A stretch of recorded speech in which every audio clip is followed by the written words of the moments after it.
Estamos de volta com o Band Entrevista e a minha convidada de hoje é Makota Valdina Pinto. Makota, eu queria falar um pouquinho da cultura afro-brasileira. A gente percebe, principalmente com relação aos afrodescendentes aqui da Bahia, uma imagem folclórica, uma imagem mágica, né, dessas pessoas, desses negros e negras. Isso afeta, de alguma forma, o desenvolvimento da cultura real e o conhecimento até dessa cultura? Eu acho que afeta, sim, porque criam estereótipos, né? E a gente reproduz, passa a reproduzir. Né? O próprio negro, a própria negra, passa a reproduzir uma forma que não é a nossa forma, não é? E aí eu acho que isso é ruim porque a gente fica reproduzindo uma imagem que não nos interessa, uma imagem que interessa a quem quer fazer da gente uma coisa. Um objeto. Né? Um objeto. Né? E eu acho que isso é muito ruim, mas a gente tem, né, lutado contra isso. Por outro lado, eu acho que é importante essa sua pergunta, porque às vezes se passa uma imagem falsa, como se, porque é negro, então todo negro tem que sambar, todo negro tem que jogar capoeira, todo negro tem que entendeu? O negro é o ser humano, tem que olhar o negro como ser humano, o elemento negro, ou negra como ser humano. A gente tem coisas, nossa cultura temos, gostamos de colorido, gostamos, sim, mas eu acho que você tem que, também que, né, ter isso por dentro. Né? Você não está ali como um figurante, como alguém que... Não, você tem que ir, né, em busca dos valores internos também. A implementação dessa lei que determina o ensino da cultura afro-brasileira e de bases africanas nas escolas tem melhorado? Um pouco, porque eu no meu modo de entender, eu considero que nós já deveríamos estar muito mais além. Mas os né? educadores conhecem essa cultura para ensinar? Eu não diria nem que eles conhecem para ensinar, conhecem para admitir que são dessa cultura, porque grande parte dos educadores são negros, ou negros mestiços. Só que a gente tem que reconhecer que grande parte, né, de uma população negra, por conta do racismo existente, e aí eu volto a falar no racismo,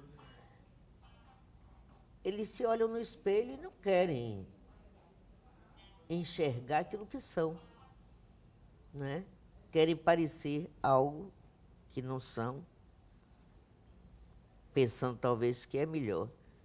E aí é que eu digo, a gente não tem que ter vergonha das origens da gente, do que a gente é. Tem que se admitir. E quando você... Aí que vem a questão da consciência negra, né? Dia de consciência negra. Quando o negro é consciente, ele tem consciência de sua negritude, daquilo que ele é, ele não se envergonha. E ele vai em busca de sua história, ele vai em busca de suas origens, ele vai em busca do que ele realmente é, não aquilo que querem que ele seja. Quando a senhora falou das roupas coloridas, eu acabei me lembrando automaticamente do Ileaí, né? Porque existe uma questão estética, inclusive, né? no grupo. E até lembrei da deusa do ébano, né? Que eu acho que é uma forma de você incentivar também a autoafirmação e a beleza negra. O Ilê fez diferença nesses 40 anos? Fez. O Ilê fez, sim, porque... Eu lembro que a lei, eu sempre digo, a lei que está aí existe porque nós começamos a cantar, através dos blocos afros, a história da África. E a história afro-brasileira. Como é que foi recebido naquela época? Bom, Porque eu lembro, assim, naquela época, mais ou menos, eu era criança, quase adolescente, mas eu lembro que tinha uma estética que uma menina arrumada tinha que estar com o cabelo escovado, não tinha um outro caminho. Mas, pois é, porque as meninas que usavam a trança na Gol, que a mãe fazia, ficavam lá no seu gueto, né? Ficava lá nos seus bairros, como aqui no Engenho Velho mesmo, né? A gente usava o cabelo crespo mesmo e com fitas e tranças. Mas, quando surge o Ilê, surge como que